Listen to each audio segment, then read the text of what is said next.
Let's go. I'm Cody Stoots. Let's talk some Texans here on the channel tonight.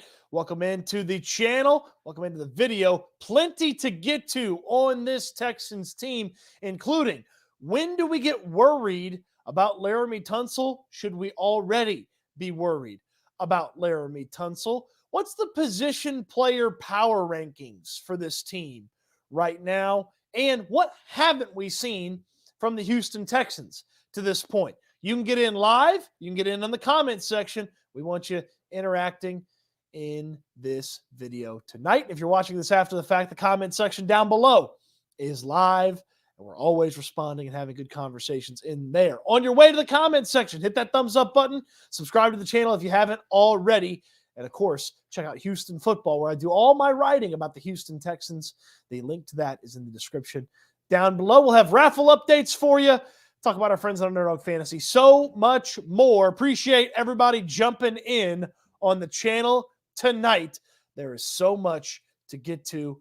Plenty of conversation coming your way. And we'll always end with your questions and chop it up in a variety of ways. Let's talk about Laremy Tunsil's lingering knee issue. Now, I didn't get real worried about Laremy Tunsil until last Saturday, when we found out he wasn't going to Jacksonville. That's when I really got worried about Laremy Tunsil. Guys miss a game here or there over the course of an NFL season. So if you had told me before the season was starting, hey, Laremy Tunsil's going to play 16 of the 17 games, I signed up for that. I signed up for that right away. But when Laremy Tunsil didn't even make the trip to Jacksonville, after practicing, albeit in a limited capacity, throughout the course of the week, that's when I started to worry. That's when I sort of located the panic button, so to speak. Well, when KPRC reported today that Jaron Christian got signed to the practice squad, who plays offensive tackle, played offensive tackle for the Texans previously, when he got signed to the practice squad, that's when I raised the little glass case off of the panic button. I am very close to panicking about Laremy Tunsil's situation with this Texans team. I am very close to being extremely worried about Laremy Tunsil, not only when he plays, his effectiveness, but if he's going to play for this team anytime soon. Knee injuries are nothing to sneeze about. Knee injuries are nothing to ignore. You should be worried about a knee injury, and you certainly should be worried about a knee injury that has lingered to this point. Now, it's lingered enough or gotten to the point where Laremy Tunsil can't play in a football game. He can go through limited practices, but he can't play in a football game. Well, game day is the most important thing.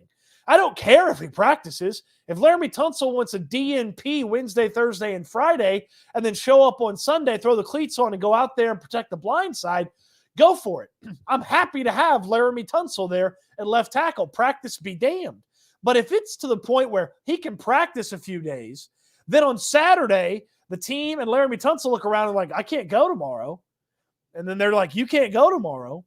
And then he can't play. That's concerning for the long-term health of this knee injury. And the fact that they've added yet another offensive tackle to the practice squad when Austin Deculus's promotions from the practice squad are going to run out. You only get 3 promotions from the practice squad before you either have to be signed to the active roster or you can't get promoted for game day. When Deculus's promotions are going away pretty soon, it gets me a little worried about Laremy Tunsil missing some time and Laremy Tunsil not playing for this team. Now, you could survive a Jacksonville Jaguars matchup when they've got Josh Allen, who is not worth where he was drafted. They've got Kayvon Chason, who's been disappointing in the NFL to this point. And they've got Travon Walker, who I've already labeled a bust, who was the first pick in the 2022 NFL draft. And I didn't even care where he was on the field. Thank God he's in Jacksonville and not Aiden Hutchinson. You can handle that crew with Josh Jones helping out with the tight ends, helping out with the running backs. Like, you can take care of business. I don't want to take away from the offensive line performance that the Texans put together in Jacksonville. That's a really good job by a crew that got their ass kicked for 2 weeks to go in there and kick the other guys' asses for 60 minutes. That's a really good job by that offensive line group. The tight ends helped. The running backs helped. The fullback helped. the scheme helped. Like, there was a lot of help for that offensive line, but you eventually need Laremy Tunsil to be on this team. Not only did you make the big financial commitment to Laremy Tunsil, he's just better than anybody else, and it helps solidify not just that left tackle spot, but that's going to help out that left guard spot, which is maybe the only position that's not going to be occupied by an expected starter from the offseason. Because if Tunsil plays at left tackle, Titus Howard plays at right tackle, Shaq Mason's at right guard, Juice Scruggs is at center, the only expected starter from the offseason that you're missing is Kenyon Green. So if that's Jared Patterson, or if that's Juice Scruggs when he's back after this game against Pittsburgh, he's back for the Atlanta game. If that's Juice Scruggs playing left guard, like, okay, rookie offensive lineman next to one of the best left tackles in football, that helps the left guard spot as well. Tunsil's not an amazing run blocker, but you can run behind Laremy Tunsil, and obviously he is a fantastic pass blocker. Now, I might be jumping the gun a little bit. Jaron Christian's signing might be simply about the fact that Charlie Heck's not coming back anytime soon off of the physically unable to perform list.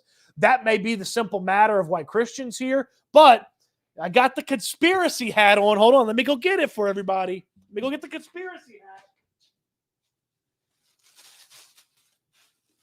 I got the conspiracy hat on. When I saw Jaron Christian get added to the practice squad, I got a little worried about Laremy Tunsil's health. I got a little worried for not only Sunday, when you've got, my God, TJ Watt and Alex Highsmith coming to town, not to mention the way that they use those linebackers, the safeties, and the DBs in the blitzes. My goodness, of all the matchups, you would want Laremy Tunsil. You'd want Laremy Tunsil for the Steelers game. That's one of the 5 or 6 matchups that if you could wish with a genie to have Laremy Tunsil, that's one of the matchups. But the conspiracy hat is on. Jaron Christian getting added to this team's practice squad. That means Austin Deculus's promotions to the main roster are going away pretty soon. And then if that goes away and they're promoting Jaron Christian, they're promoting him because Laremy Tunsil's not playing. So, again, I've not pressed the panic button. But if we show up tomorrow and he's not practicing at Texans practice, panic button pushed. If we show up Sunday and Laremy Tunsil's inactive, panic button pushed. And here's another element of Tunsil being down that we need to take into account. This might be a pseudo IR situation. It's not an actual IR situation because if he's good to go on Sunday, he can play. But it might be a pseudo IR situation that Tunsil and the Texans are dealing with. And I say pseudo IR because you don't want to put him on there, one, because it creates mass panic and hysteria that he's down for at least 4 weeks. But you get 8, okay? You get 8 IR returns over the course of the season. It's not just some unlimited number where you can just put guys on the IR. And this is more conspiracy Cody. You get 8 IR returns. You're already set to use 6 of them. Titus Howard potentially in week 5. Juice Scruggs potentially in week 5. Cam Johnston potentially in week 5. Noah Brown potentially in week 6. Hassan Ridgeway. Derek Stingley. That's 6 IR returns that you've already accounted for. Now factor in that Tavier Thomas has got a broken hand and he's missing time, which he probably should be on IR, but then that gets you to 7. And if Tunsil's down 4 weeks, we might look around and say, well, they should have put him on IR. But that would be 8, or that'd be 7. You only get 8 of them over the course of the season, and Laremy Tunsil is in sort of a pseudo IR situation. At least that's what you hope. The scary thing is if he goes under the knife, this significantly affects his season. It significantly affects what the offensive line can be. And you have to wonder, now more conspiracy, you have to wonder if the addition of Josh Jones so late in the training camp process was because there was a tiny bit of worry about Laremy Tunsil's knee health. There was a little worry about the ability of the franchise left tackle to play 16 or 15 games this season. Jones played offensive tackle. You added him to the roster. I know he's played guard but he immediately was the backup left tackle when Tunsil couldn't go. So they clearly saw something in Josh Jones. You have to wonder now. You go back, you start thinking about everything like, damn, did they know this was a possibility about Laremy Tunsil's knee? And that's why they added Josh Jones. We know that potentially season-ending injuries can get covered up by the Texans. They did so with Kenyon Green's shoulder. Nick Caserio admitted that they believed his shoulder could go at any time. I believe that's part of the reason they operated the way they did in the offseason with adding guys from this guard center versatility standpoint, is because they maybe knew Kenyon Green's shoulder could go at any time in 2023. Did they know Laremy Tunsil's knee was going to be an issue? Is that why Josh Jones was here? Jones was a curious addition when you already had George Fant on this roster to play right tackle. You knew you had a backup right tackle that was filling in for Titus Howard already. It was a curious addition. So did the Texans know? They'd never admit it. But Laremy Tunsil, I have not pressed the panic button, but I have located where the panic button is. I have removed the little glass case around the panic button, and I'm starting to worry about Laremy Tunsil, his knee health, and the chances that the franchise left tackle for this Texans team could be missing some time. Let's get to some of your comments, some of the things that you had to say. A lot of comments today. Appreciate everybody getting in on the comments. You can get in on a video or a call. That's pinned in the comment section. I'll get to as many comments as I can. I'll favorite some comments for later if we don't get to your point here in just a moment. Devin, appreciate you jumping in. Zadis Q, appreciate you. Yeah, they're not trading Laremy Tunsil. Kevin, thank you. Don't like your avatar, but I'll respect that you can root for a different baseball team than the one that I root for. Dude is limited for 2 weeks. All of a sudden, it's doomsday. I mean, I haven't pressed the panic button, but I know where it is. El Mario, thanks for joining. Luke, appreciate you. Jonathan, thank you. Chung Fung, thank you. Joe Blue, appreciate you. Lawn Man, thank you. And CJ, I trust. Hey, this might be one of those situations where as long as you get CJ Stroud, maybe you're not freaking out about anything else. You know? But at some point, you got to protect him. The offensive line's not going to have the Jacksonville game every week. Ja'Cory Adams, I'm getting tired of Tunsil always being hurt. Yeah, Laremy was injured a couple of years ago, and the speculation was he could have played through it. You know, he had the hand injury. David Culley said that he was relearning how to lift weights with the hand injury, and ultimately he never came back from that injury. I don't buy that it's this type of situation here because Tunsil was not coming back to a team that was headed to hell. It wasn't even headed to nowhere. It was headed to hell. That was a hellacious season that David Culley coached. But this team has a chance to go somewhere. You're one win behind the Indianapolis Colts. You've got a beatable Pittsburgh Steelers team coming to town. Like, Tunsil wants to be out there. He should want to be out there. I get it when David Culley's the coach and Tyrod Taylor and Davis Mills are the quarterbacks, but he knows CJ's a baller. He sees it. He didn't see it in person in Jacksonville, but he's sitting home watching it. He wants to get out there and block for CJ Stroud. Tunsil takes pride in his work. This is one of the elements of last year. He took a lot of pride in the fact that the Cleveland Browns were worried about putting Myles Garrett on Laremy Tunsil, so they had Myles Garrett play primarily against the right tackle when the Browns came to town last year. He's proud of the work that he's put together. He's talked about how he wants to continue to achieve great things. Like, this is not Laremy Tunsil from a couple of years ago. The mood, the mentality is different. I got it a couple of years ago. In hindsight, I get it. I get it in hindsight that, hey, David Culley, this team's going nowhere. I don't want to do it. I know he wants to play. If he can't play, there's something big time wrong with that knee. Hopefully it's figured out by Sunday. Maruka's in with the super chat. I appreciate the super chats. They do take you to the front of the line from the comments, questions, and conversation standpoint. Thank you for the super chat. It helps support the channel in a fantastic way. Our O-line is torn up. We need the extra depth. Let's not hit the panic button until at least Monday if he doesn't play Sunday. Sunday, 10:31. If Laremy Tunsil's inactive, press the panic button. Sunday, 10:31. If Tunsil's inactive, press the panic button. That's where I'm at. That's where I'm at with Laremy Tunsil and panicking about his knee. Because at that point, okay, at that point, he would have missed 3 games. And you're looking around, you're thinking, well, if you've missed 3, you're probably missing 4. So it's kind of a pseudo IR. We went over that, why they maybe haven't put him on the IR. And I get very concerned if he misses Sunday against the Steelers. Very concerned. So Sunday, 10:31. Okay? 10:31. If he's inactive, smash the panic button. I'll have the tweet ready to go. 10:31 on Sunday morning.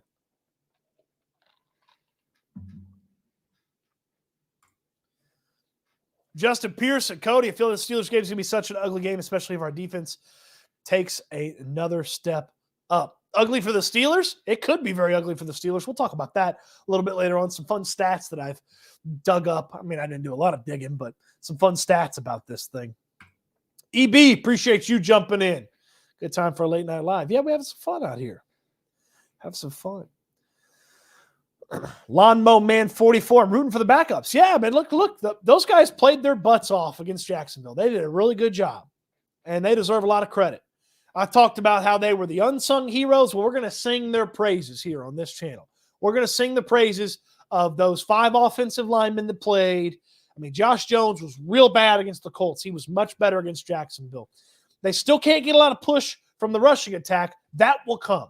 I think part of that's practicing, experience, and getting used to each other. I think the passing game, and this is something I may ask Bobby Slowick about on Thursday, I wonder if the rushing attack comes from practicing together, where the passing is something that they don't have to necessarily worry about right away. Like when it clicks, but they need some time with the rushing attack. So maybe that's a conversation for Bobby Slowick on Thursday when he takes to the podium. Yeah, Joe Blue, I don't think this is a boo-boo. I think this is a serious deal. This feels like a serious deal with Laremy Tunsil's knee. 2 years ago, I don't believe the wrist injury should have kept him out for a season. This year, this knee injury, it feels like a serious deal.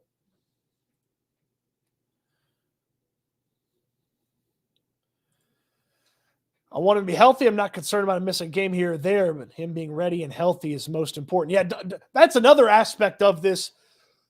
We want to see him on Sunday. We know he's the best tackle option that they have for Sunday. Alex Highsmith and TJ Watt and, Minkah Fitzpatrick blitzing from the safety spot, corner spot, whatever they do with him, we know he can help, but if putting him out there Sunday puts him at risk of missing a bigger chunk of time than he has already missed, that's something the organization and Tunsil has to weigh out and figure out exactly how they want to feel. Oh, man, Trent Williams has heart. Ooh. Look, Laremy Tunsil is a different dude than when the wrist injury had him miss the whole year. I'll stand by that, and I believe that. And he's playing better football than a couple of years ago, too. He's playing his best football right now in his career. Last year, he was fantastic. He should have been an All-Pro. And he's one of the best tackles in football. Nobody's Trent Williams. So we can leave that at the dough. All right, a couple of comments. We'll get to as many as we can. Do want to talk about the position player power rankings as well. And if you want to get in from a video or audio standpoint, you can get in. Hit the link that is pinned. Like our guy Zadis Q. What's up, man? Good evening. This is the second time I guess I've called in now. Yeah. I was kind of thinking about this earlier today, but I have a tendency once the football week wraps up to check like PFS numbers and the stats and all that. And a guy that kind of caught my eye that I feel like isn't getting talked about a whole lot is Jarrett Patterson. Sure. Stepped up a ton last couple of weeks in particular from a tough situation. Now all of a sudden he's ranked as like 17th in the league out of 35 centers. He's doing pretty pretty solid. Huge step up from what Questenberry was doing last year. I guess my question is more, do we know if there are any plans for him after this week? Because with Scruggs set to come back, a lot of fans like myself are assuming, oh, they're just going to put him in at center. Where does that leave Patterson? Do they want him to stick around at center since he's already been used to it? Do they want to shift him to left guard? Or do they put him back on the bench? I don't know. I guess I'm just kind of curious, especially because he seemed like an insurance pick in the draft that's worked out pretty well. So I already took my conspiracy theory hat off, but here's my conspiracy theory. If everyone was healthy on the offensive line, I believe Juice Scruggs would be the left guard for this team. Okay? I believe Scott Questenberry would be the center, and I believe Juice Scruggs would be the left guard. Scruggs played a lot of guard in the early days of training camp, and he had guard center versatility coming out of the draft, coming out of Penn State. I believe Scruggs was here in camp and working at left guard with the plan that if Kenyon Green ever can't go at left guard, they're going to put Juice Scruggs there. So when you think about 4 weeks worth of rapport built with CJ Stroud and Jarrett Patterson, is it worth having the conversation about keeping Patterson at center and then putting Scruggs at left guard? It certainly is worth the conversation. Now, I would be interested to know, and maybe this is a question that I can go chase down. Slowick wouldn't tell me, but I'd be interested to know which position is more important in the zone blocking and the zone rushing scheme. Is the center position more important, or is the left guard position more important? Because if center's more important to getting the rushing attack going, Scruggs, to me, comes off as the better run blocker. So maybe you put him there and then you bump Patterson over to left guard. But it's the NFL, and team after team has benched a guy that's played well because somebody else who is more invested in is come back. Now, they've got more investment in Jarrett Patterson than they do Kendrick Green, so it might be pretty easy to say Kendrick Green hit the bench and move Patterson to left guard. But no, that's a very good question, and it's a good problem to have, because if Patterson sucked, we wouldn't have this conversation. But Patterson's played pretty nice for what he is, which is a late round pick that started immediately as a rookie and has played okay. If he plays well against Pittsburgh and Scruggs is back and you feel good about Scruggs at left guard, you put him at left guard. Well, thank you. Thanks for jumping in, man. My concerns a little bit. So both those guys can play left guard and both those guys can play center. So you've got a little bit of mixing and matching, and whatever works best for the offense, I think, is ultimately how they would go about building it that way. Like even if it's 4 weeks of rapport, 4 weeks of rapport in the regular season, that's better than the work that Scruggs got with CJ Stroud in the preseason. But if Scruggs is better and more important at the center spot, then you put him there and you move Patterson, All right. Thank you very much for your time. Zadis Q, appreciate you jumping in, man. It's not that big of an upset. It's only 3 points right now. So, I mean, they were 8.5, 7.5 last week against Jacksonville. So there's a little bit more respect on their name this week. It's the Steelers. They do have a tendency to always play at the level of their competition. So we'll see. Thank you very much for your time. Have a good evening. Appreciate you jumping in. You want to jump in like Zadis Q, you certainly can. We got the link pinned in the comments section. Try to get to as many comments as I can. Sorry if I missed one of them, but I will as I get to as many as I can. Maroka, defensive slugfest is what Sunday's going to be. It probably is. It could be some good defense. I saw somebody in the chat say they know a guy that knows a guy whose sister's cousins and friends with Jalen Petrie. So Petrie might be back this week. Petrie set to practice. Just because he practiced doesn't mean he's going to play. But it is something to pay attention to and think about. Sean G, appreciate you jumping in. One of the regulars. Cooked on Sunday. I guess that's CJ Stroud with the Hawkeye. Yes, we were talking about which Texans are Avengers. Yeah, Hawkeye. He can make the throws he needs to win. Hey, even if he doesn't have the time, he just makes the quick throws. He makes stuff work. Julian, good to hear from you, brother. What's up, man? Hello from Austin, Texas tonight. You all over the place, Julian. Does DP30 want to go for fantasy football this week against that Steelers defense, or should I sit him? Who should I start, Nico or Tank? I'd say thumbs up on DP, and I'd start Tank. I mean, Tank's a bit more dynamic, man. Tank's a bit more dynamic. So, but then again, I gave you the wrong advice the other day when you asked me. So maybe maybe you do Oppo what I do. Maybe you do Oppo. So 119 dozen 55 sweet, which is also my favorite play to call in a football game. Tunsil's knee is a grade 1 MCL sprain, 3 to 15 days. Typically, they're not worried at this point. Most common injury in football. Had same with Miami and didn't miss a game. Some of the ways you talk about this team, you know somebody, or you are somebody that knows somebody. You know, you're not fooling me, but I also don't think you're trying to fool me. Yeah, Scruggs and Howard are back next week regardless. I would think so. I would think that they're both gonna go. If Titus can't go, then that hand may be screwed up beyond even what they expected. But I think Titus is back and Scruggs is back. Now, how much practice do they need? You know, are we for sure seeing them in Atlanta? I can't tell you for sure. But if I was a betting man, would I tell you that they're for sure playing against the Saints? Yeah. You know, you got to think about this too. You got 3 games to the bye week. So if you knew everybody was going to be super healthy going to Carolina at the end of October, that's still the majority of your season left. So if you want to take some time, it's not ideal. Like, I'd prefer the 4 out of the 5, you know, to be there. It's not ideal, but you only got 3 more weeks until the bye week. So, yeah, Tunsil needs the rest. That's not ideal, but okay. Scruggs not quite ready. Okay.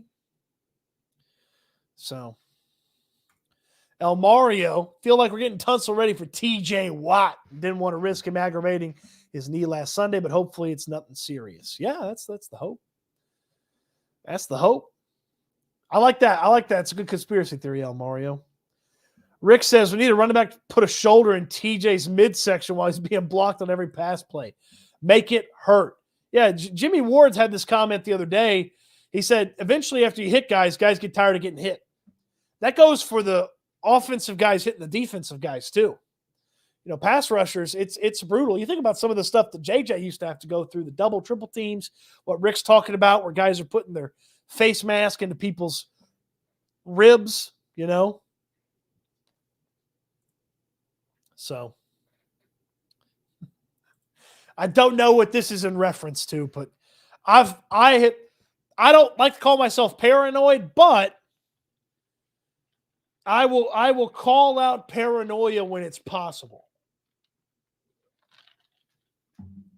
I'll call out paranoia when it's possible.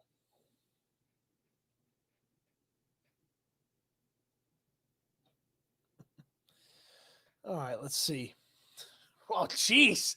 We're going headhunting on TJ Watt on JJ Watt Day? We're going headhunting on his brother? Running back Chip until TJ gets a concussion. Jeez. Julian asks us, how do we have so many injuries? Practice too hard? Does the training staff have anything to do with preparing the team? I don't know. I'm truly asking. It sucks to lose starters. Well, I mean, the training, how hard practice is doesn't break Titus Howard's hand. How hard practice is doesn't give Jalen Petrie a chest injury tackling Lamar Jackson. You know, some of these would happen regardless of how hard practice is. San Francisco dealt with injuries. You know, they handled it. So did they go through summer camp the past 2 years? Yeah, maybe they did. I mean, if practice is bringing this out, which I don't buy, but if practice is bringing this out, maybe it's because they're actually an NFL team now. And David Culley's not running summer camp for free agent rejects. Like there's some big-time NFL players in here now. Right? The big-time NFL coach. And you're not running summer camp. You don't have camp counselor Lovey letting everybody know that after lunch we can go on the blob. Which, by the way, you ever been on a blob? That's fun as hell. Be excited. Julian Gonzalez, since the O-line's been rough the first 2 weeks, what do you think changed? Allowed them to give 0 sacks this past Sunday. I think there's a variety of things. One, offense got rid of the ball faster. CJ made better decisions. And the scheme was better suited for the talent that they have on the offensive line. That's the first element of it. I know I just gave you 3 reasons, but let's put that first element there. The next one is the help that the running backs and the tight ends assisted them with, and the fullback. So the running backs, tight ends, fullback that helped with the pass blocking. You look at that big, I know everybody loves this play. It's the out to Robert Woods for 17 yards. You look at that play, Tegan Quintiriano has got a guy just as locked up as a guy can be, and Stroud makes a little tiny foot movement to get away from that block, hits Robert Woods right there in stride on the out route for 17 yards. So the tight ends, the backs, they did a better job blocking as well. And the last part of it, Jacksonville's pass rush sucks. Like Josh Allen, Caleb Chason, and Travon Walker, that's not a good pass rush group. They stink. So I think that's one of the elements too. Lou G, I remember someone saying Bryce or bust. Yeah, that's how I started the offseason. I eventually tuned into one of the top 2 quarterbacks, which was Bryce or CJ. I believed Bryce was going to be better. I'd like to change that. You're not going to find me running away from my opinion. My opinion was Bryce Young was better than CJ Stroud. Hand up, I'm wrong. I'm wrong. All right? I'm not going to run away from it. Love your stuff, Cody. Love these late night videos. Go Texans. Hey, man. Love you jumping in, man. Love you jumping in. Appreciate you. Appreciate you. All right, I'm going to try to get current with all the questions. It's in the cup tonight. Little Dr. Pepper Zero. I got to do the 2-liter right now, though. I prefer cans. Cans get colder. Cans allow me to manage how much I drink a little bit better. But there's no good can deals. Kroger's can deal was last week. I didn't go get them. So I'll wait till tomorrow. Hopefully the can deal shows up. But yeah, Dr. Pepper Zero. Almost went Mountain Dew, but I wanted a little bit more flavor. All right. We'll get to as many comments as we can. We'll get to the video and audio call-ins as we can as well. Like our guy Sean G wants to weigh in. Sean, what you got for us, man? Hey, Cody. How you doing, buddy? I'm doing great. That's good. No longer in the Northeast, back in Houston today. Good. Yeah. So listen, so I know that a lot of people are talking about offensive line as a major concern for the team, and I get that. To me, I'm more concerned about our pass rush or lack of pass rush. So I sent a comment a little earlier that indicated that I'm kind of 55-45 on the pass rush versus offensive line deal, especially if they play the way they played in Jacksonville, which is not a guarantee, and I get that. Sure. But if they pass rush the way they played in Jacksonville, that's a problem. Mm-hmm. And I really would like to hear your thoughts on that. Man, this pass rush outside of week 1 has been a little disappointing. I'll agree with you from that standpoint. I will say, while they didn't get any sacks against Trevor Lawrence, he was running for his life a little bit. Okay? He was running for his life a little bit on a couple of those plays. So they were able to get a little bit going. You think about Grenard, he was in there, which helped force the pass that ultimately Blake Cashman picked off. So that's something to pay attention to. Kenny Pickett's got a little escapability to him, so that worries me a little bit from his ability to maybe move away from some of this rush. But he's also not like the smartest player in the world when it comes to pocket management. So like his movement away is going to be take off and run. I think he'll walk himself into a sack probably more often than he gets away from it. But yep, Will Anderson just got to go out there and beat people. Jonathan Grenard's just got to go out there and beat people. And those defensive tackles, Sheldon Rankins and Malik Collins, they've got to get a lot more push from those guys. And I don't know that D'Amico wants to blitz a bunch. No coach wants to blitz.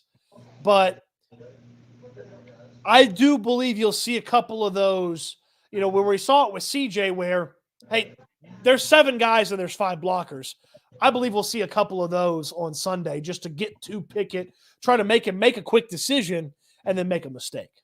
Yeah. I think they blitzed late against Jacksonville, which got Jacksonville's last touchdown, I think in the fourth quarter. And the guy happened to hit the corner for a TD. So that was going to be my other question is, do you expect them to blitz a little bit more or not? I would think, too, that Jalen Petrie blitz is going to be available if Petrie's back. You don't blitz Eric Murray, in that role that Petrie's done. Like, how many times did we see last year? We even saw it in the preseason a little bit. We saw it in training camp a bunch. Petrie flies in there, man. Like, all of a sudden, it looks like he's covering a tight end. The next thing you know, he's, a heat-seeking missile towards the quarterback. So that Petrie blitz is something to pay attention to. If he's back and he can play for the team, that's something that they could go to as well.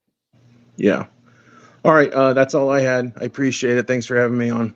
Yeah, appreciate you popping in, Sean. You want to pop in like Sean can? The link there is at the top of the comment section. All right. Let's get to next little topic here. The position player power rankings. Okay, I want to get to some of these here. I apologize if I talk 40-ish minutes about the offensive line. Let's talk about the fun guys. Okay, let's talk about the fun players. Who's your position player power rankings? Like wide receivers, running backs, tight ends. 1 through 7, 1 through 5, 1 through 4, whatever it is. I really had just 4 guys in this order. I'm still putting Nico Collins at the top just because I think a lot of what he does helps open up stuff for other guys. So I'm going to go Nico Collins at the top. I'm going to go Tank Dell number 2, Robert Woods number 3,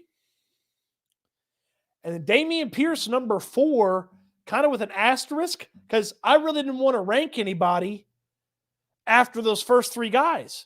Because Mechie's not consistently a guy that I trust right now. Xavier Hutchinson's not a guy that I consistently trust right now.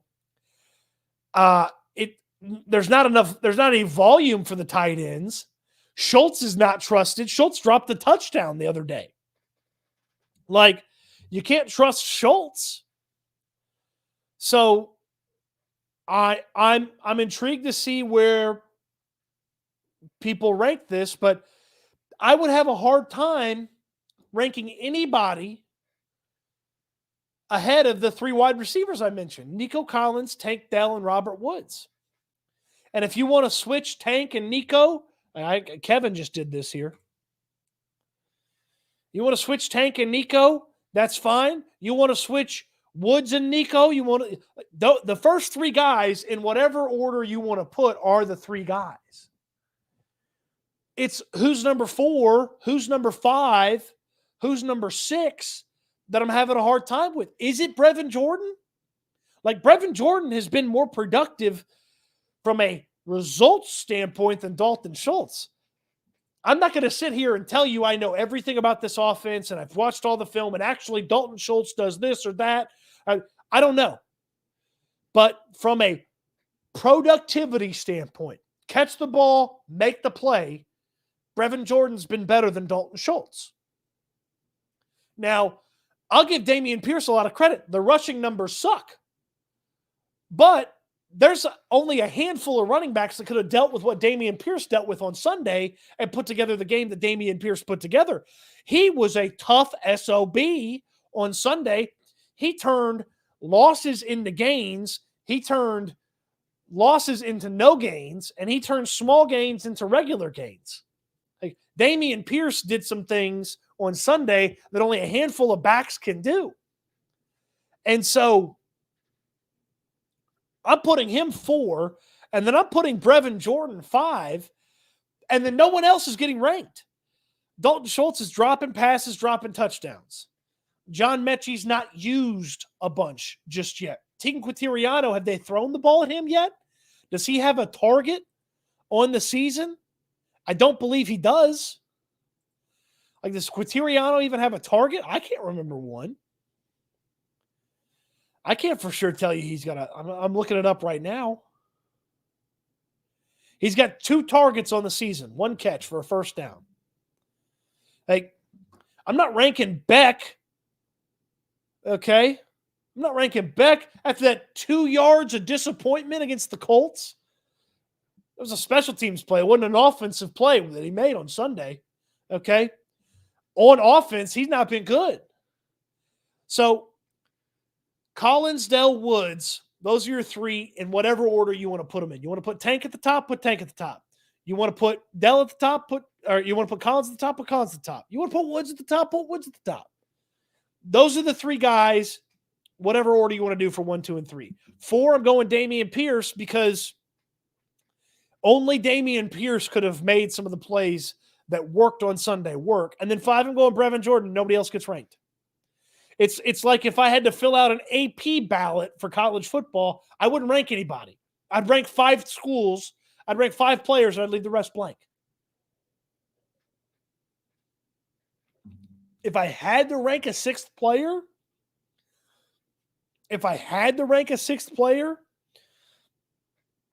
I guess I would put Devin Singletary there, but like he's got 14 rushing yards. Or excuse me, he's got 70 rushing yards. With a long of 14. He's averaging, 3.5 a carry. I guess Singletary 6. And we'll go Mechie 7. Like there's your top 7 position players. Like Dalton Schultz has been a total disappointment. He's been a total disappointment at this point. And I don't know exactly what the issue is there. Because CJ Stroud talked about how important Dalton Schultz has been to getting him ready for games. So he's clearly got a positive impact on this offense. He's just not catching the football. So Collins, Dell, Woods, in whatever order you want to put 1 through 3. Dameon Pierce 4. Brevin Jordan 5. Motor, as they call him, Devin Singletary. That's 6. I guess John Mechie 7th. I guess. I don't even want to rank Mechie. He's got 3 catches, 2 catches, whatever he's got. I need to get to the bottom of what's going on with Dalton Schultz.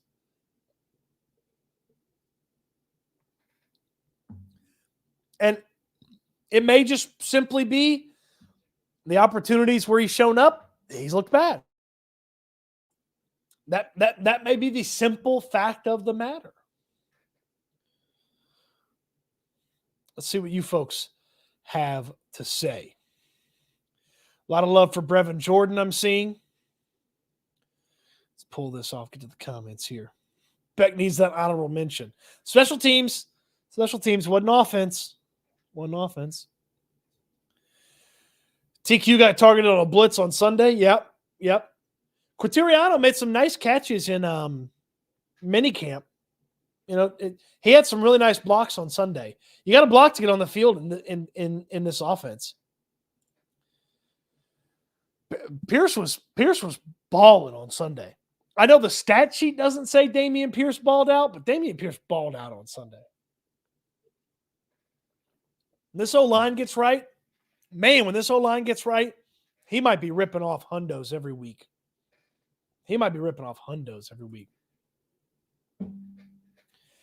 Yeah, what Cameron's talking about here is stuff that only Dameon Pierce can do, on this team. There's a few backs that can do it, but, that toss play, he looks dead to rights and he turns it into a gain. Like, that's a great job by Dameon Pierce. That's why I got him right there behind those wide receivers. Hey, Rick, isn't it cool having a wide receiver one by committee? I like it. I like it a lot. It's giving me a hard time from a fantasy standpoint, but from a watching standpoint, it's nice to see those guys producing.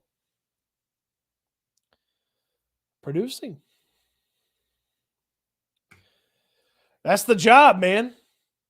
Guys are open, throwing the ball. Doesn't matter who it is. That's the beauty of not having a guy you have to feed. All these guys are, I don't want to say they're just happy to be there. That's not what I mean, but that's the beauty of not having a guy that will whine and moan and bitch about not getting the ball. Is you throw to the open guy.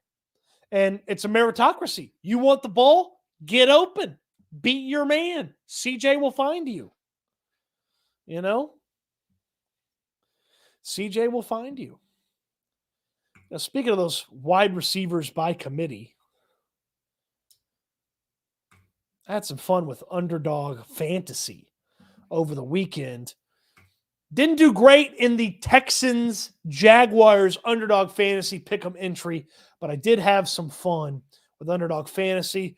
Put Travis Kelce, Tyreek Hill, and Justin Jefferson together in a Pick'em entry. Man, that was a winner. Turned a few bucks into $30.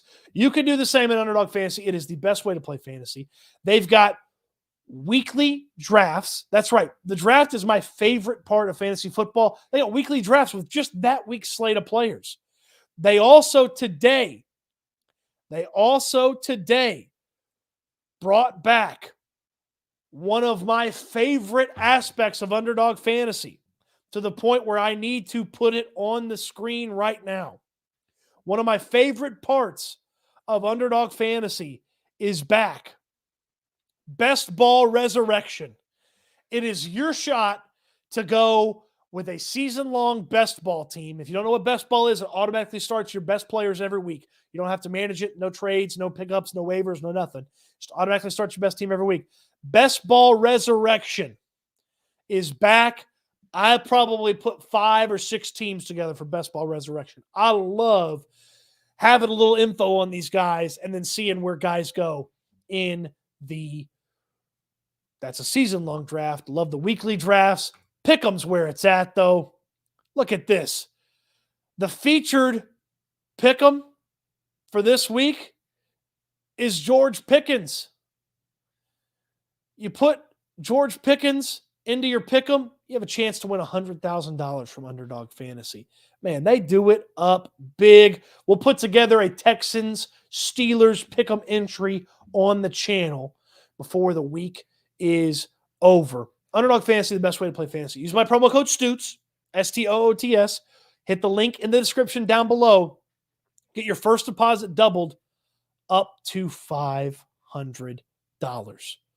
That's right, up to $500. They just told me that today.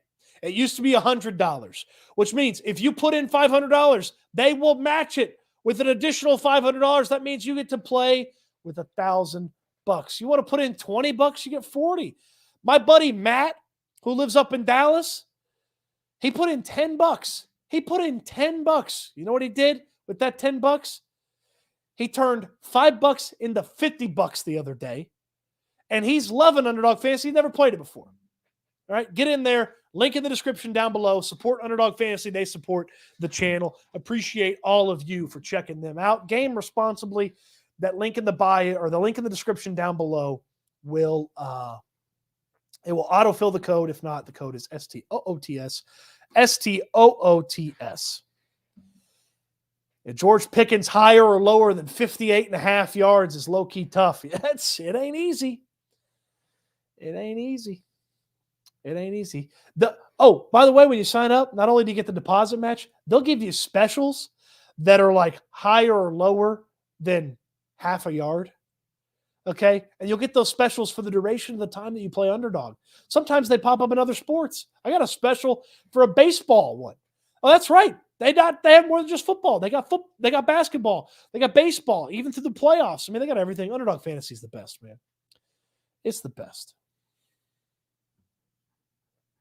Appreciate y'all checking them out. Appreciate y'all supporting the channel. The thumbs up supports the channel. You don't do fantasy football, you don't want to do Underdog, that's fine. Hit a thumbs up. Subscribe to the channel. All right? Appreciate everybody checking out the live stream, participating in the comments as well. All right, so we got the position player power rankings. What haven't we seen from this team yet? What haven't we seen that we expected to see, we need to see, we want to see from the Houston Texans? Well, the number one thing that jumps off the page is they can't run the football.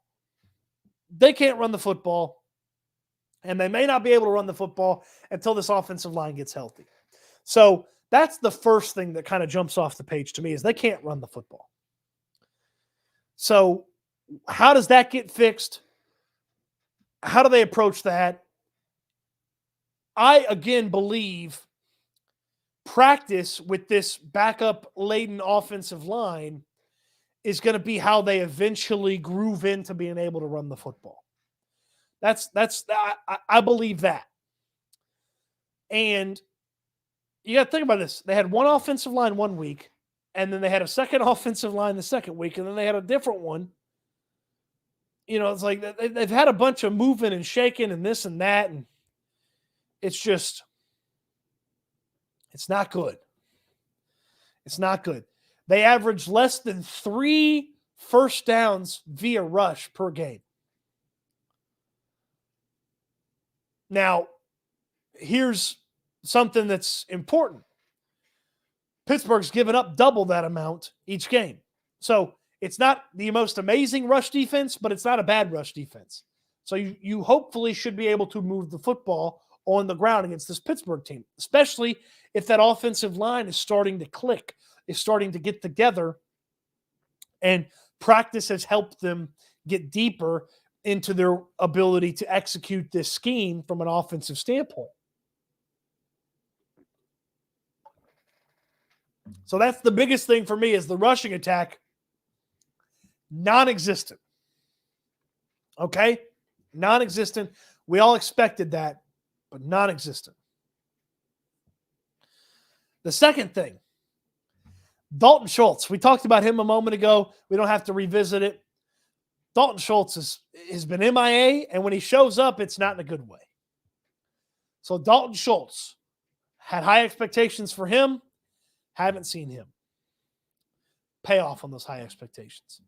We obviously haven't seen the offensive line that we expected because of the injuries. That's one of them. And really, I felt strongly about this aspect of the defense that we really haven't seen to this point. We have not seen the defensive line consistency. Okay? We've not seen the defensive line consistency. They flashed here or there, but with Will Anderson and Grenard and Hughes on the outside and Rankins and Malik Collins on the inside, I had a higher expectation from that offensive line from a consistency standpoint. Now, they were after the Ravens in week 1. They had some nice moments, but I had higher expectations for the consistency. We haven't seen that just yet from the defensive line. So defensive line consistency, Dalton Schultz, the healthy offensive line, and the rushing attack. Those are my 4 things. What haven't you seen from the team? Devin says a nice rushing attack. Certainly. Certainly. Better run defense. It's close. It's close to getting there. You've got a really crappy rushing attack coming to town. The Steelers are almost as bad as you are overall from a rushing standpoint. In fact, they average less yards per game than the Texans on the ground. So it's a bad rushing attack versus a bad rushing attack on Sunday. So hopefully this rush defense, plus maybe you get Denzel Perryman back. To'o played better last week. Maybe you get Jalen Petrie back. All of a sudden, you can kind of see how they would be able to stop the run a little bit better than they have to start the season. But that's a good one. That's a good one, Devin.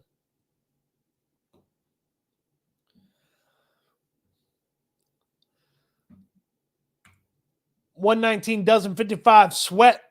Nope, sweet. Sorry. Haven't seen that good old-fashioned Alex Gibbs wide zone runs. Remember Arian Foster stapled the Shanahan offense. Yeah, they may not have the dudes that can get out there. You know? They may not have the dudes that can get out there. We saw Pierce get loose on the outside, but it wasn't one of those zone runs like you're talking about. It's like a toss, and he just beat the guys to the edge. So,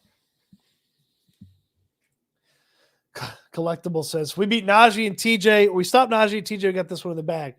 Najee Harris stops Najee Harris. That ain't tough. That ain't tough. Najee's playing like crap. Bubba Eats, appreciate you jumping in. Thank you. Yeah, the pass rush, the consistency from the D-line, from stopping the rush, tackles for loss. You know, they had no negative forced plays.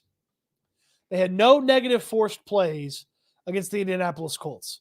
The only time the Colts had a negative play on offense was via penalty. And I believe, and I'm going to double check the numbers right now, but I believe they only had one tackle for a loss against the Jacksonville Jaguars. I'm pulling it up right now so I don't sound like an idiot and get it wrong. But I believe they only had one TFL. Yeah, Jerry Hughes had a tackle for a loss. That was it. So in 2 weeks, they have forced one negative play from the opposing offense. 2 weeks. One tackle for a loss. That's it. They didn't have any sacks this past Sunday. They didn't have any sacks against the Colts. They had one tackle for a loss against Jacksonville. They had no negative forced plays against the Colts. That has to be better. They cannot win like that. That has to be better. Yeah, linebackers looked a little bit better this week. I mean, Blake Cashman's got the interception. That's fantastic from him. But, you know, overall, they could get some more coverage success.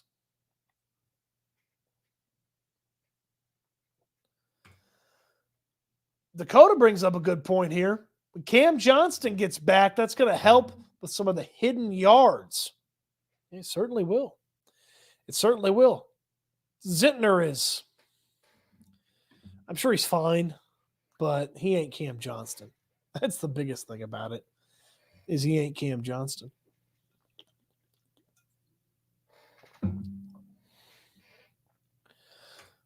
Well, yeah, Johnston's, I mean, you miss him. You miss him. I'm worried about TJ Watt on Sunday.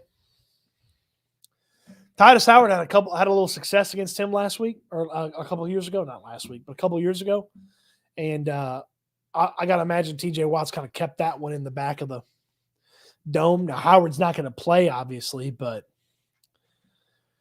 I got to imagine that's been kind of bumping around in TJ Watt's brain. You know, he's got 6 sacks on the season. 6 sacks through 3 weeks. There's a good chance he's competing for the sack record this year. And if he gets the sack record, then he's going to win Defensive Player of the Year, and I'm not going to win my Micah Parsons Defensive Player of the Year bet. Parsons is right behind him. He's got 4. Danielle Hunter's got 5. Myles Garrett's got 4.5. Devin, appreciate you for the super chat, man. Thank you so much. Oh, yeah, you brought up a good point here, Devin. Thank you for the super chat. We'll use this as sort of your super chat comment here. Can't wait to see CJ Will Tank and those red helmets. I don't know why, but social media team has been on fire. Yeah, I saw that. I saw that the social media account tweeted that. Let's pull that up and give everybody a good look at that. Let's get that share screen going here. What do y'all think about that? I like this view better. I mean, those are slick, man. Those are slick. That's going to look real nice. That's going to look real nice. The red helmets are going to be nice. I'm going to like those a lot. Do we want them to primarily use the red helmets going forward?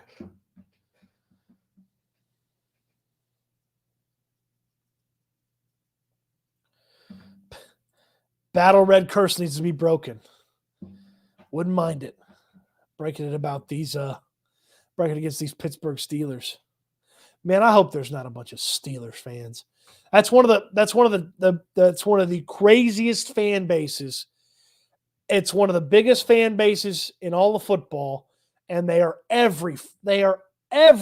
My God, are they everywhere? They're in every city. It's probably, as the Steelers were popular in the 70s, so people grew up as Steelers fans, and they were always on TV.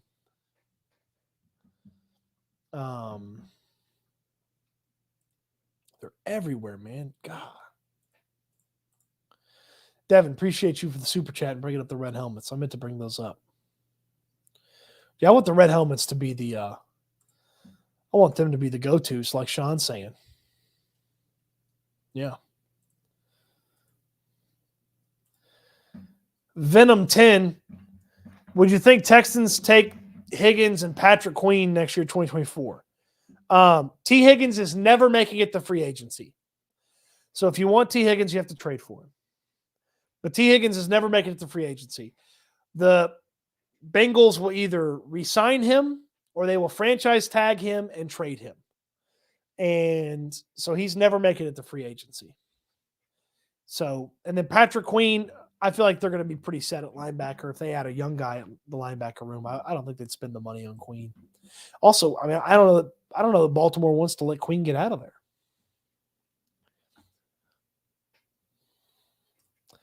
El Mario, don't want to be negative, but CJ throws his first pick, but Texans win in a shootout. Oh, Mario. Come on.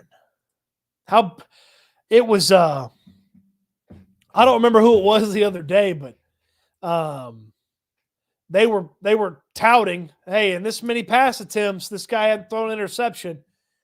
2 damn plays later, the guy threw an interception. It was so funny. So funny. So Justin Herbert's the only guy without a turnover at the quarterback spot this year. CJ hadn't thrown an interception, but he's got 2 fumbles. So Herbert's the only guy without an interception. Tough opponent this week for the Texans. Could see CJ throwing one. The Chargers got the damn Raiders. Herbert ain't throwing an interception against the Raiders. So, hey, look, CJ's making great decisions with the football. So I am I'm intrigued to see how long he goes before he makes a mistake. He damn near made one on 3rd down, deep in their own territory. He just never saw a guy. Devin Lloyd got up there. He couldn't come down with the rock, but he damn near threw one against Devin Lloyd in that game. That's the closest he's probably come to throwing one.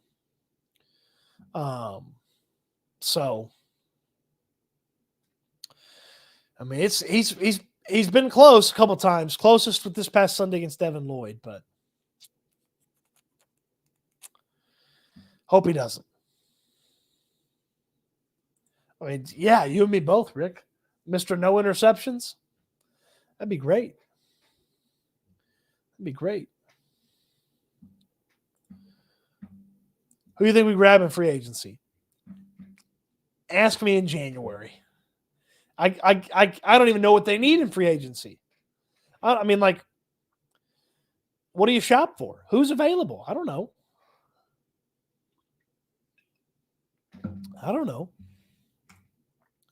Devin with another super chat. Thank you so much, Devin. Red should be primary. We need a white helmet. Wouldn't mind it. Wouldn't mind a white helmet. I've had a conspiracy theory for years the NFL doesn't want white helmets. I know they have lightened up on that, My conspiracy theory is the NFL doesn't want white helmets because it's easier to see the gashes in them and the paint scrapes and stuff. And then you start looking and it's like, ooh, that's so many times those guys getting hit in the head.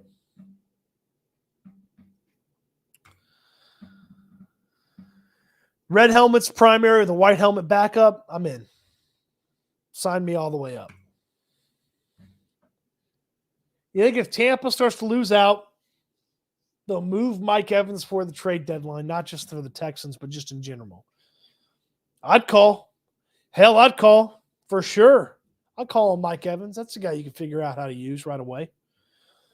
I'd call. I don't know what the commitment's going to be because you got to imagine you're getting him for just however many games are left in the season. It's not like, guys don't really get traded in the middle of the year and sign the extension. So, you could trade for him and then start working on an extension with him if you want, but you don't even know if he's any good if you trade for him. You don't know if he's going to be worth the money until you trade for him. So, but yeah, I believe if Tampa stinks, he will get traded. Yes. Yes. I don't know exactly who's making the call, but I believe he'll get traded. Yes. The three egos, how do you think the linebackers are doing? A little up and down. A little up and down. It hadn't been as consistent as you would like. To'o played way better week 3 than he did in the first couple of weeks. And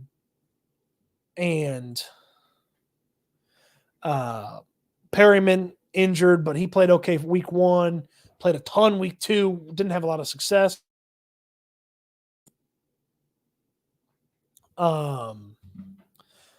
They're fine at linebacker. Cashman's healthy, makes a play on Sunday. They're fine. There's some room to grow, certainly. Room to grow. Okay. Got a couple of updates on the raffle for you. Remember, I told you we're going to raffle off Times on Our Side by my good buddy John Harris. I got some of my smudgy, fat fingerprints on here. Times on Our Side by John Harris. It's his book. If you don't know who John Harris is, he's one of the best football minds. I love talking football with Johnny. He's the sideline reporter for Texans Radio. He works for the Houston Texans, and he has Football Takeover, which is his website where he does some of the best draft coverage and football breakdown that you can find anywhere. John's also on YouTube. Seek him out. Find him. John wrote a book. He's fantastic at talking football. It's about football coaching, game management strategy. It's a big discussion. He autographed them. I got 2 of them. Okay? If you want the book, we're doing a raffle. The raffle information is in the description down below. On your way down to the raffle, hit the thumbs up button. In the raffle, all you got to do is explain, fill out the raffle thing. You don't have to do anything but just give me your email, answer a question, boom, you're entered in the raffle. That's 1 entry. If you're a free subscriber to Houston Football, my website where I do all my writing about the Houston Texans, if you're a free subscriber, I'll give you a bonus entry. If you're a monthly subscriber, which is the cheapest way to get in, it's month to month, cancel whenever you want, $7 a month. That's it. About the cost of a Starbucks coffee. It's less than a Whataburger meal. $7 a month. Okay? $7 a month. You're a monthly member. I'll give you 3 bonus entries.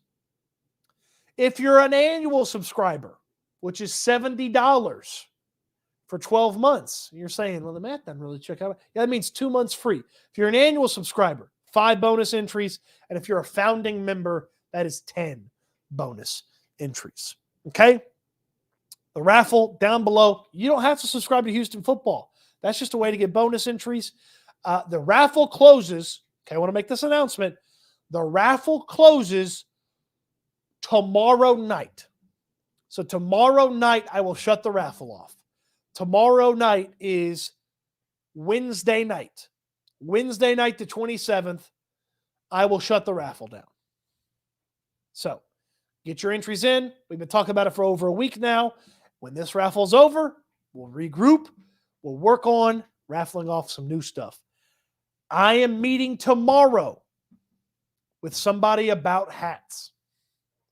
There's been a lot of conversation about hats, a lot of wants for hats. I'm meeting with somebody tomorrow about hats. All right. So that'll do it for the raffle information.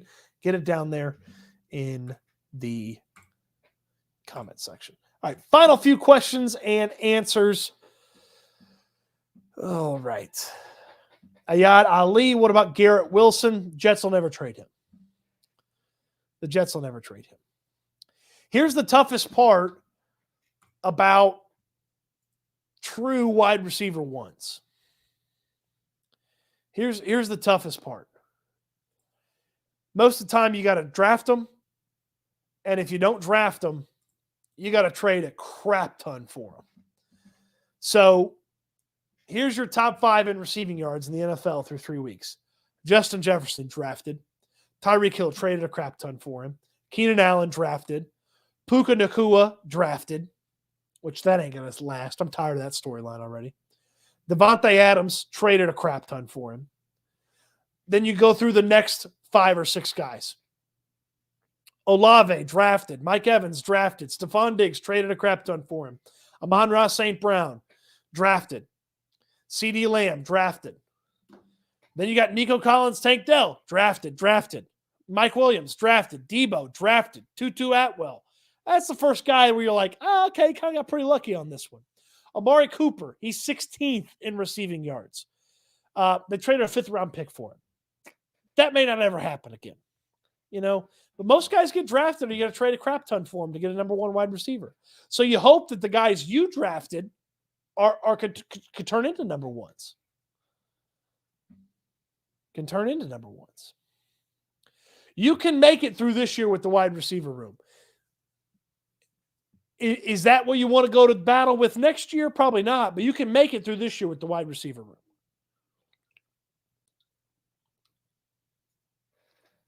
I'm not super worried. I think we're close to seeing a little bit more Mechie. I don't want to promise it, but he was open on that screen or that sideways pass that CJ. That was a really nice pass, by the way. Great pocket management.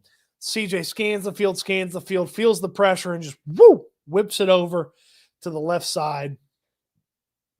It was a really, really good play.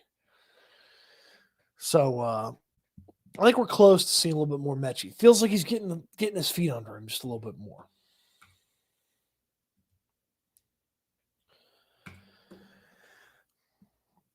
Besides Marvin Harrison Jr.,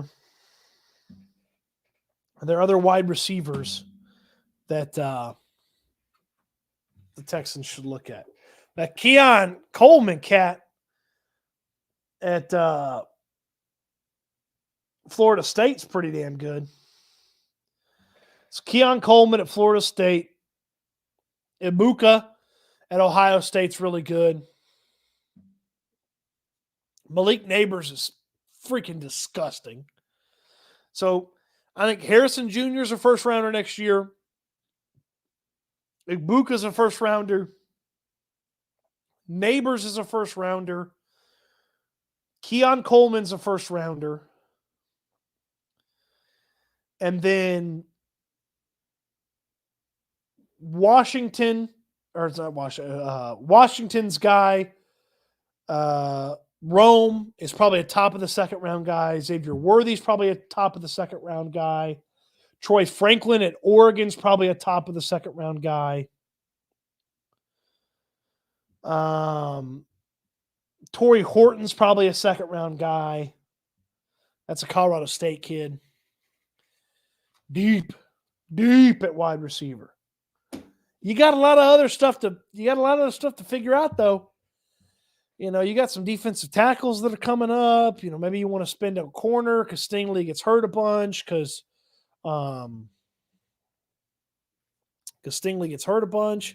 or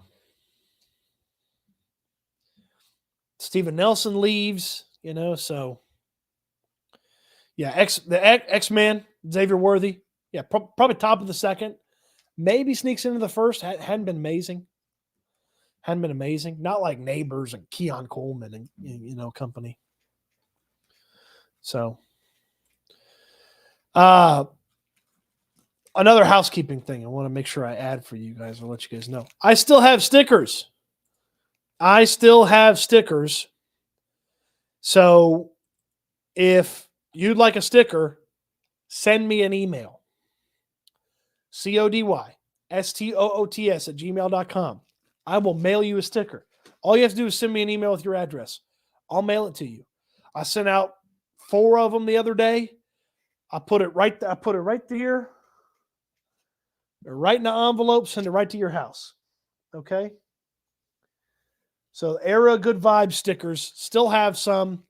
More than happy to email them out or email. More than happy to mail them out to people. Okay? More than happy to mail them out. I'm going to get some new stickers made. Couple of surprises, stuff like that. They'll probably feature this new Houston football logo that I got going on. Send you some Houston football stuff. Some other surprise stickers. You never know what I'm going to come up with. Do you guys like? So these are circles. Okay? So these are circles. Do you guys like circles or squares? Because I think the next ones I'm going to do are squares.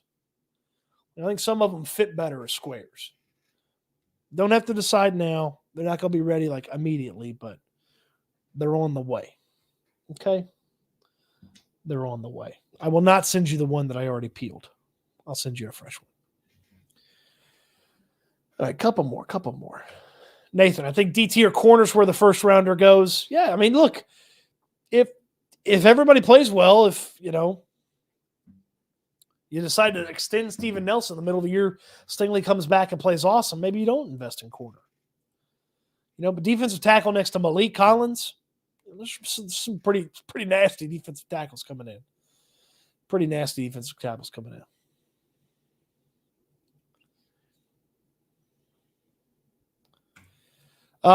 So Robert Woods is not prone to injury. He played every game last year for the Titans. Yes, he got hurt in 2021, but prior to that, he only missed one game in the previous 3 seasons. So he missed some time in Buffalo and when he first got to LA, but the dude's damn near an Iron Man. He played in every game for the Tennessee Titans last year. So Woods is not an injury guy. He had the injury affect his season last year. He had the injury from 2 years ago where his leg blew up. He had the injury from 2 years ago affect last year, it felt like, coming back from that injury. But he's a reliable guy. I don't think I'm not worried about him from a durability standpoint. He seems to be in really good spirits too.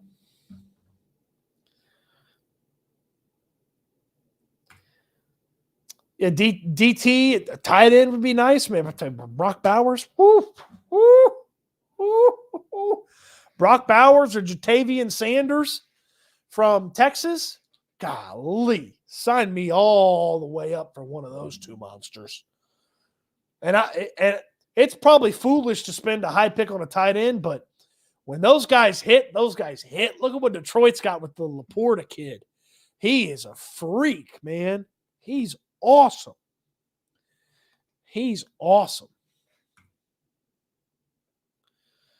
Bowers is better than he is. So is Sanders. So Laporta is the best rookie tight end we've seen in a long-ass time.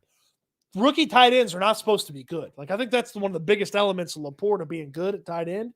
Rookie tight ends are not supposed to be good. It's one of the toughest positions to make the transition in the first year, and he's awesome. It's those Iowa guys, man. They build them different. They build them different at the tight end spot in Iowa. All right, couple more here.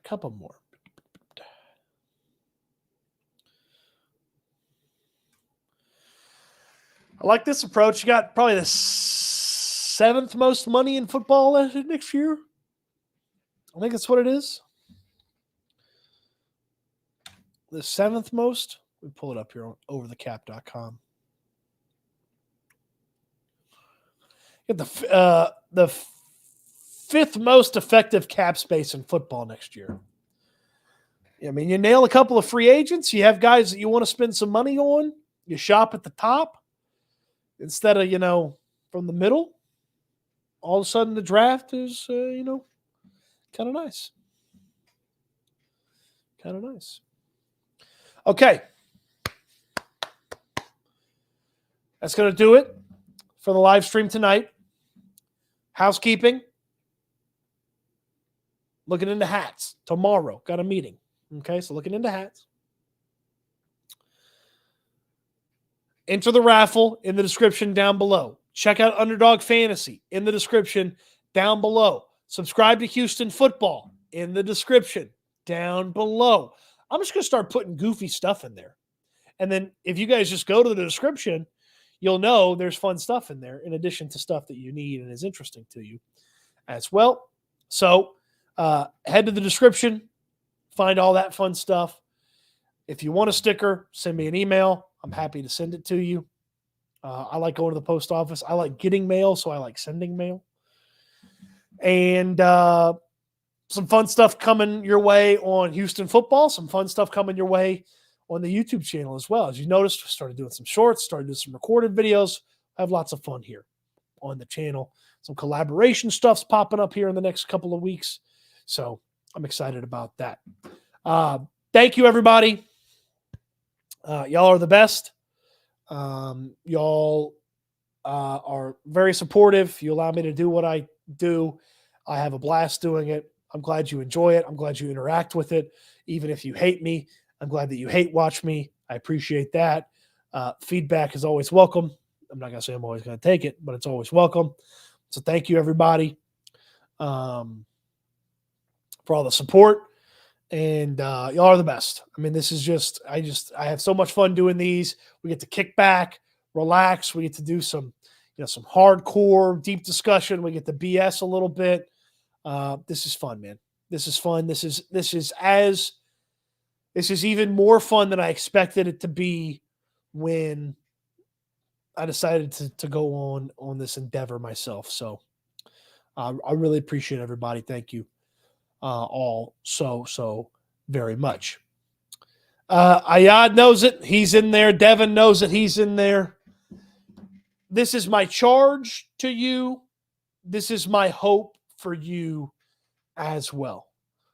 I hope and want all of you to eat good, sleep good, be good. That's how we end all the live streams each and every time. Eat good, sleep good, be good, and we'll talk Texans again soon. Thank you, everybody.